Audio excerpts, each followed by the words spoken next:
Imaginez-vous vivre dans un monde opaque et obscur, sans lumière, sans soleil et dans un froid glacial qui gèle le sang dans les veines.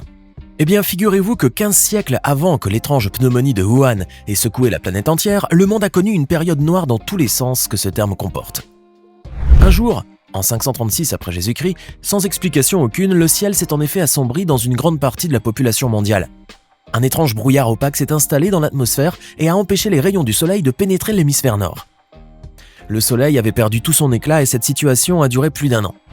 Le monde a alors vécu pendant toute cette période dans une obscurité menaçante accompagnée d'une baisse brutale des températures, à tel point qu'il a même neigé en plein été. Bien entendu, ce phénomène a eu une cascade de conséquences désastreuses sur la vie humaine. Parmi elles, des problèmes de récolte, une pénurie de pain, une grande famine, ainsi que des phénomènes climatiques apocalyptiques, si bien que l'on a même commencé à parler de fin du monde. Mais comment cela a-t-il bien pu se produire ? L'hypothèse qui sort du lot est celle d'une prétendue éruption volcanique. Selon des études danoises, un volcan islandais aurait ainsi émis des particules opaques et acides qui, portées par les vents, ont obscurci le ciel du Moyen-Âge. Quoi qu'il en soit, les gens à l'époque sont sortis affaiblis de cette période funeste, de cette année maudite qui détiendrait, selon l'historien américain Michael McCormick, la palme de la pire année vécue. Que vous partagiez cet avis ou non, vous aurez l'occasion de vous faire votre propre idée sur la question, car voici les pires périodes de l'histoire des hommes sur Terre. Vous savez tous ce qui arrive lorsqu'un volcan entre en éruption. Des fois, cela peut avoir des conséquences dramatiques, comme le fait d'obscurcir le ciel pendant un certain temps ou de perturber les conditions météorologiques. Heureusement, les conséquences finissent par se résorber et la vie reprend son cours. Mais pas toujours. Il y a 73 000 ans, un super volcan du nom de Toba, sur Sumatra, en Indonésie, a justement provoqué un hiver volcanique désastreux, lequel aurait décimé nos ancêtres. En effet, Toba n'était pas une éruption ordinaire. Le volcan avait craché des milliers de tonnes de cendres dans l'atmosphère, assez pour créer un hiver volcanique de 10 ans. Certaines estimations parlent de 800 km3 de cendres. Il a également entraîné une mortalité massive de la végétation et l'extinction de certaines espèces. Par la même occasion, les températures se sont brutalement écrasées et le froid aurait duré un millénaire entier. D'ailleurs, certains scientifiques ont même pensé que cette situation extrême a été la cause d'une réduction importante de la population mondiale. Et ce n'est pas tout, les biologistes moléculaires ont aussi découvert que l'humanité, à l'époque, était anormalement peu diversifiée du point de vue génétique. Et renvoient cela à ce qu'ils appellent dans leur jargon un éventuel goulot d'étranglement, un phénomène qui se produit lorsqu'une population est fortement réduite sur au moins une génération, et cela a bizarrement coïncidé avec l'éruption de Toba. Selon les scientifiques, l'humanité aurait alors échappé de justesse à l'extinction.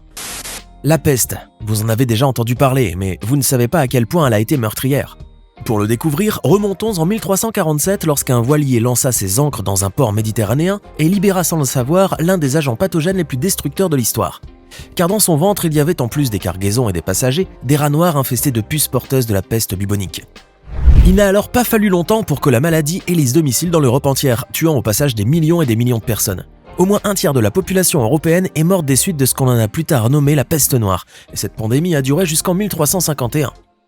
Sans trop rentrer dans les détails et sans préciser à quel point la peste faisait souffrir le malade avant d'obtenir gain de cause et à quel point il fut difficile pour les gens de vivre entre cadavres infestés jonchant le sol, la peste noire a également eu de graves répercussions sur plusieurs autres pans de la vie. Les effets de la catastrophe se sont étalés sur des décennies. Les salaires ont grimpé en raison de la pénurie de travailleurs. Les terres agricoles sont devenues des pâturages, des villages entiers ont été désertés, en plus d'un important exode rural vers des villes ragaillardies par l'énergie commerciale. Sans oublier le facteur psychologique qui pesait lourd sur les épaules des gens, qui vivaient avec une menace permanente que la peste vienne les anéantir à leur tour. En somme, ce fut là indéniablement l'une des pires périodes de l'histoire. Avec le réchauffement climatique et les canicules qui sévissent un peu partout dans le monde, on aurait bien aimé avoir une année sans été, histoire de se rafraîchir un peu, n'est-ce pas ? Pourtant, cela aurait eu de graves répercussions comme ce fut le cas en l'année 1816. On vous explique. Cette année, qui se fait appeler l'année sans été, désigne cette période qui a connu de très grandes perturbations climatiques, lesquelles ont détruit les récoltes en Europe septentrionale, dans l'est du Canada et dans le nord-est des États-Unis. Cette période a débuté lorsqu'un volcan indonésien nommé Tambora est entré en éruption en avril 1815, plongeant ainsi une grande partie du globe dans une période glaciale sombre et apocalyptique. À la suite de cette éruption, les récoltes ont été désastreuses dans de nombreuses régions du monde, entraînant une grande migration des populations. En Europe, il y avait la famine, car en plus, le continent ne s'était toujours pas remis des guerres napoléoniennes. S'en est suivi des émeutes de subsistance, des marées de vol, une croissance accrue de la violence, la disette, la misère dans les campagnes, en plus de conséquences environnementales comme des pluviosités anormales, des débordements de plusieurs fleuves d'Europe et une grande période de gel survenue en plein août. En Hongrie, on a remarqué une neige marron, en Italie une neige rouge qui tomba tout au long de l'année. En Chine, il y a eu des températures exceptionnellement basses l'été et des trombes d'eau ont saccagé les rizières du Yunnan. Le bétail a été décimé, les chevaux ont été abattus et mangés à cause de la faim et surtout à cause du fait que l'on ne savait plus quoi leur donner à manger. Et selon un documentaire de la BBC, on estime que cette année-là, les taux de mortalité ont doublé par rapport à la moyenne habituelle, avec au total 200 000 morts environ au niveau mondial. Pas étonnant donc que cette période ait marqué l'histoire. Avant de continuer, n'oubliez pas de cliquer ici pour vous abonner si vous aimez cette vidéo et d'activer toutes les notifications pour ne rater aucune de nos prochaines vidéos. Qui aurait cru que l'assassinat d'un archiduc serait l'une des causes qui ont enclenché la Première Guerre mondiale? Vous avez du mal à y croire? Eh bien écoutez ce qui va suivre. Héritier présomptif du trône austro-hongrois, l'archiduc François Ferdinand d'Autriche et son épouse Sophie, duchesse de Hohenberg, ont été tués le 28 juin 1914 par Gavrilo Princip, un étudiant serbe de Bosnie. Les deux avaient été assassinés à bout portant alors qu'ils traversaient Sarajevo, la capitale provinciale de la Bosnie-Herzégovine, annexée depuis par l'Autriche-Hongrie. Après cet événement dramatique, Gavrilo et 6 autres conspirateurs sont arrêtés et interrogés. Au départ, ils restent muets, mais au final, Danilo Ilić craque. Par peur, il déballe tout. En effet, il dévoile entre autres que les armes avaient été fournies par le gouvernement serbe. L'Autriche-Hongrie fait donc porter le chapeau de ce double assassinat à la Serbie et lui pose un ultimatum. Celle-ci refuse de se soumettre et la guerre éclate. La Russie prend alors position aux côtés de la Serbie tandis que l'Allemagne soutient l'Autriche-Hongrie. Les alliés se rejoignent ensuite de part et d'autre. Après quoi, la Première Guerre mondiale débarre en Europe et inutile de vous étaler toutes les conséquences qu'a eu celle-ci dans le monde. Ainsi, tout a vraisemblablement commencé avec l'assassinat de l'archiduc. Bon, c'est vrai, ce n'était pas la cause principale de cette guerre, mais on va dire que c'était l'élément déclencheur qu'elle attendait pour éclater. De 1918 à 1920, le monde a connu l'une des pandémies les plus meurtrières de l'histoire, la grippe espagnole. Elle était si dangereuse que 5 jours seulement après son arrivée à Breivik-Michen, village reculé de l'Alaska, elle avait déjà tué 90% de la population. Elle est aussi arrivée jusqu'à Bombay par les navires de transport de soldats qui revenaient des combats de la Première Guerre mondiale. À la fin de l'année, la pandémie avait ainsi déjà fait 18,5 millions de victimes en Inde. Mais ce n'est pas tout. Au Libéria également, près de 40% de la population a été décimée. Et en Perse, 22%. En tout, on estime le nombre de décès entre 50 et 100 millions. Mais ce n'est pas le pire. La planète entière est devenue la scène funeste d'un terrible film apocalyptique. À Philadelphie, les prêtres ramassaient les cadavres dans des chariots tirés par des chevaux, et dans certaines régions d'Inde, on ne savait que faire des cadavres infestés qu'on les laissait à la merci des chacals. Devant une situation sanitaire aussi catastrophique, le monde devait faire face à des effets économiques calamiteux, à la famine, à une baisse de main-d'œuvre et à une baisse de production industrielle. Comme quoi cette pandémie a eu un impact véritablement monumental. Vous vous doutez bien qu'avec un historique aussi désastreux, le monde allait vraiment très mal. Et c'est tout naturellement qu'une grande dépression est venue s'ajouter à l'addition. Bien sûr, c'est une grande analogie puisque la dépression s'est manifestée en un joli crash boursier. D'autres l'appellent la crise économique de 1929. Elle trouve son origine aux États-Unis avant de se répandre progressivement dans le monde entier.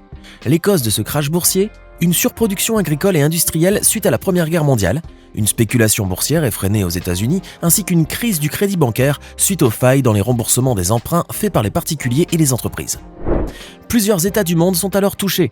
La misère élit domicile un peu partout et particulièrement dans les campagnes, le chômage s'envole, le commerce s'évanouit, l'économie mondiale est paralysée et peu de temps après, la Seconde Guerre mondiale éclate. L'une des pires périodes que l'humain a eu à vivre est sans aucun doute l'époque de la Grande Famine chinoise, considérée comme la famine la plus meurtrière de l'histoire.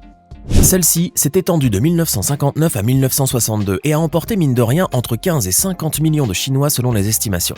Cette crise a été attribuée à la mauvaise gestion sous l'ancien dirigeant du parti communiste Mao Zedong qui voulait une nouvelle orientation politique à la Chine. Il avait pour projet de stimuler en un temps record la production par la collectivisation de l'agriculture, l'accroissement des infrastructures industrielles et la réalisation de projets de travaux publics de très large envergure. Tout est allé si vite que l'économie chinoise a frôlé de très peu l'effondrement complet. Mais le plus épouvantable dans cette période est que la famine s'est tellement intensifiée dans l'ensemble du territoire que pour survivre, les Chinois ont dû recourir à tous les moyens possibles, y compris manger de la terre et même manger de la chair humaine qui provenait des cadavres. Oui, vous avez bien entendu, les Chinois étaient devenus cannibales, une horreur sans précédent dans l'histoire du XXe siècle. Inutile de vous peindre le tableau de la période noire du Covid-19, vous êtes très bien placé pour savoir à quel point cette pandémie a été désastreuse sur tous les plans. Mais on le fait pour la beauté du geste. Je ne sais pas si vous pâtissez toujours des conséquences physiques et psychologiques de la pandémie, mais il y en a qui resteront traumatisés à vie. Une période de grandes horreurs où malgré le progrès sanitaire de l'homme, les morts se comptaient par milliers, voire par millions, dans les 4 coins du globe. Les cadavres s'amoncelaient dans les patinoires tellement il n'y avait plus de place pour les enterrer. Même ceux qui ont voulu prendre leur mal en patience et se plier à l'ordre du confinement général vivaient dans une peur tétanisante de mourir à cause d'un virus qui initialement ne causait pour certains que de légers symptômes de rhume. Et pour ne rien arranger, l'économie mondiale s'est évanouie. Et le temps s'est arrêté pour tout le monde. Les activités, le commerce, les loisirs, les voyages, tout a disparu du jour au lendemain. La planète s'est figée et le seul souci pour tout le monde était de rester en vie. Maintenant, dites-nous dans les commentaires quelle période parmi toutes celles que nous avons citées est selon vous la pire. Dites-nous surtout si vous les trouvez pires que celles que vous avez vécues lors de la pandémie de 2020. Et n'oubliez pas de cliquer ici pour regarder une autre de nos vidéos.